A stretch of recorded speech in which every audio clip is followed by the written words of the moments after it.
Tuesday, the 5th of March, 2024. Welcome to Capital News, where we take a look at the day's top stories. I'm Angela Wamboi. A pilot and his student died in a mid-air collision upon takeoff from Wilson Airport in Nairobi.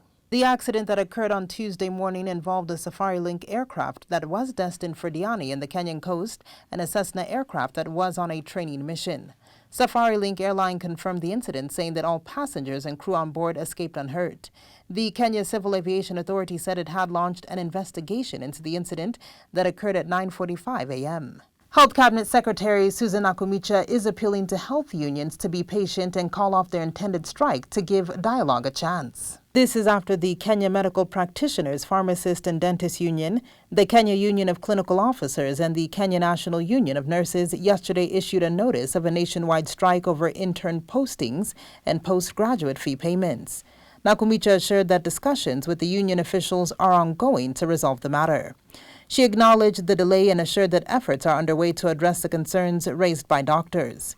Meetings between union officials and Public Health and Professional Standards Principal Secretary Mary Muthoni have been held to resolve the deadlock. The call to the unions is to allow a discussion and conversation to take place. As I have said, there are many things that we need to discuss. A strike will not resolve. A solution will only be found when we sit on the table and discuss as all stakeholders. Remember, we have county governments, they are stakeholders in this matter. We have the Ministry of Labour, they are stakeholders in this matter. We have National Treasury, they are stakeholders in this matter. We have Public Service Commission, they are stakeholders.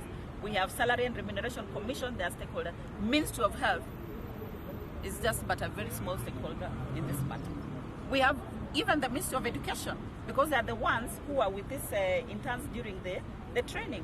So we must bring all these stakeholders on the table, and not that we are beginning now. We have been having these conversations, they are ongoing. So mine is to ask for their patience as we finalize that from the meeting they have had with the PS, I'm going to be briefed, we will find a way forward. This matter is not so big that it's unsurmountable. I said we had a priority. And one of the important pillars of universal health coverage is health workers. So there's no way I can ignore them. There's no way the ministry can ignore them. We are going to do all that we need to do to ensure that we have enough, sufficient and adequate health workers, including the interns. So let them give us time to settle this matter.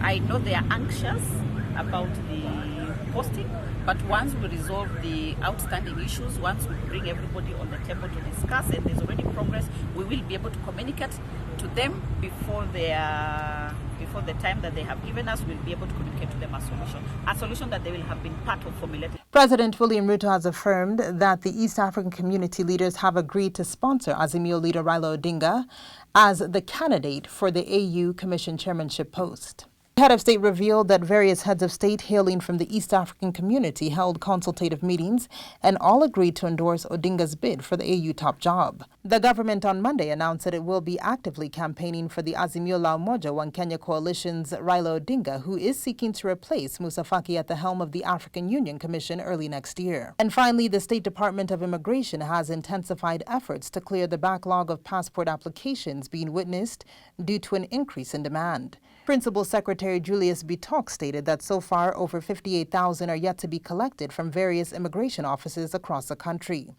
The highest number of uncollected passports in Nairobi, where 24,613 applicants are yet to pick their travel documents. A total of 9,584 passports are uncollected at the Embu immigration offices, followed by Kisumu with 6,087 uncollected passports and Mombasa with slightly over 5,700. Eldoret, Nakuru, and Kisii have uncollected passports that range between 4,000 to 3,000 respectively. For this and more, log on to www.capitalfm.co.ke.